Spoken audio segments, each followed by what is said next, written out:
माझं नाव स्नेहा आहे. माझ्या आयुष्यात घडलेली एक अशी घटना आहे जी मी कधीच विसरू शकत नाही.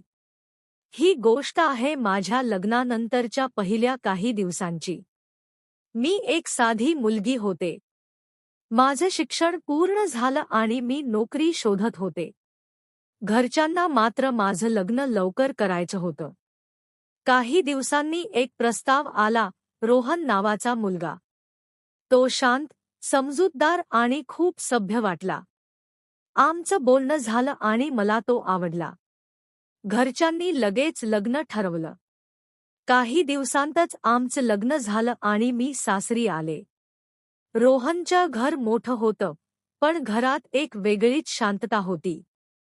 त्याची आई खूप कडक स्वभावाची होती आणि वडील नेहमीच गप्प असायचे. पहिल्या 2 दिवसात सगळं ठीक होतं, पण मला जाणवत होतं की काहीतरी बरोबर नाही. लग्नाच्या 3ऱ्या दिवशी रात्री मी आणि रोहन बोलत होतो. अचानक त्याचा फोन वाजला. तो फोन पाहून थोडा घाबरल्यासारखा झाला. तो म्हणाला, "मी लगेच येतो," आणि तो बाहेर गेला. मला शंका आली. मी हळूच त्याच्या मागे गेले. घराच्या मागच्या बाजूला एक छोटंसं स्टोअर रूम होतं.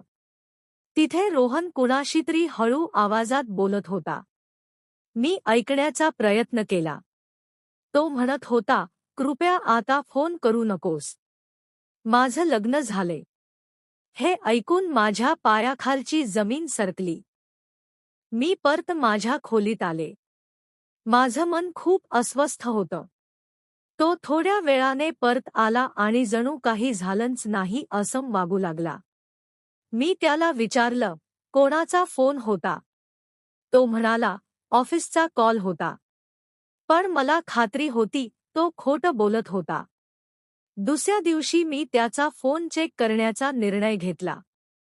फोनमध्ये मला एक नंबर वारंवार दिसत होता. मी त्या नंबरवर कॉल केला.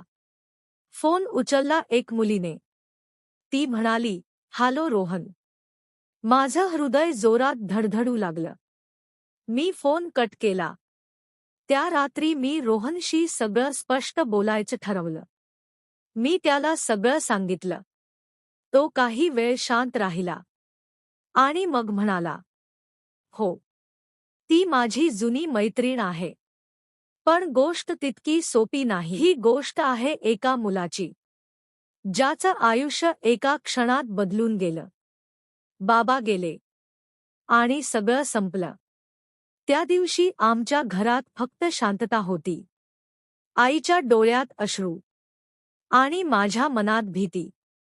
पण त्या सगळ्या अंधारात आईने एक निर्णय घेतला. आपण हार मानणार नाही. माझी आई खूप सुंदर होती, पण त्यापेक्षा जास्त मजबूत होती. बाबांच्या मृत्यूनंतर घर चालवणं खूप कठीण झालं होतं.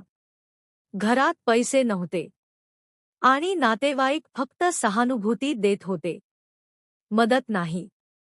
तेव्हा आईने ठरवलं, आपण स्वतःचं दुकान सुरू करू. पण त्यासाठी पैसे लागणार होते. आईने बाबांच्या एका जुन्या मित्राकडे मदत मागितली. त्याला आम्ही काका म्हणायचो. काकांनी 3 लाख रुपये दिले.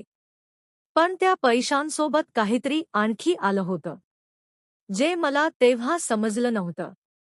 सुरुवातीला सगळं ठीक होतं. दुकान चालू झालं. काका वारंवार घरी यायला लागले. आणि प्रत्येक वेळी आई मला म्हणायची, "बेटा, जरा दुकानावर जा." मी विचारही करत नव्हतो, कारण मला आईवर पूर्ण विश्वास होता. पण एक दिवस सगळं बदललं. त्या दिवशी मी दुकानावर पोहोचलो. पण अचानक लक्षात आलं, चावी घरातच राहिली. मी परत घरी निघालो. घराच्या बाहेर आलो. तेव्हा आतून काही आवाज येत होते. माझं हृदय जोरात धडधडायला लागलं. मी हळूच दरवाजा उघडला आणि जे पाहिलं त्याने माझं आयुष्यच बदललं. आई आणि काका त्या अवस्थेत होते. ज्याची मी कधी कल्पनाही केली नव्हती. त्या क्षणी मी पूर्णपणे तुटलो. माझ्या डोळ्यात अश्रू होते, पण आवाज नव्हता. मी शांतपणे तिथून निघून गेलो. त्या रात्री मी घरी गेलो नाही.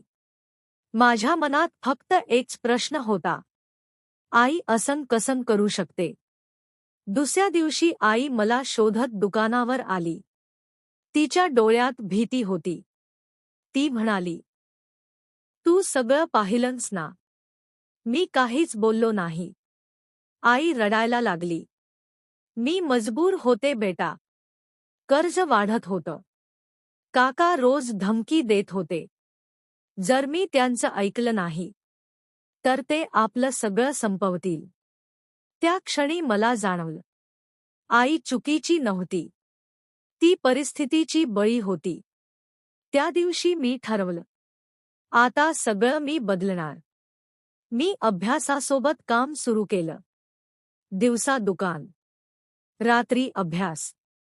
हळूहळू दुकान वाढू लागलं. आम्ही कर्ज फेडायला सुरुवात केली. खूप कठीण होतं. कधी पैसे कमी पडायचे, कधी ग्राहक कमी असायचे.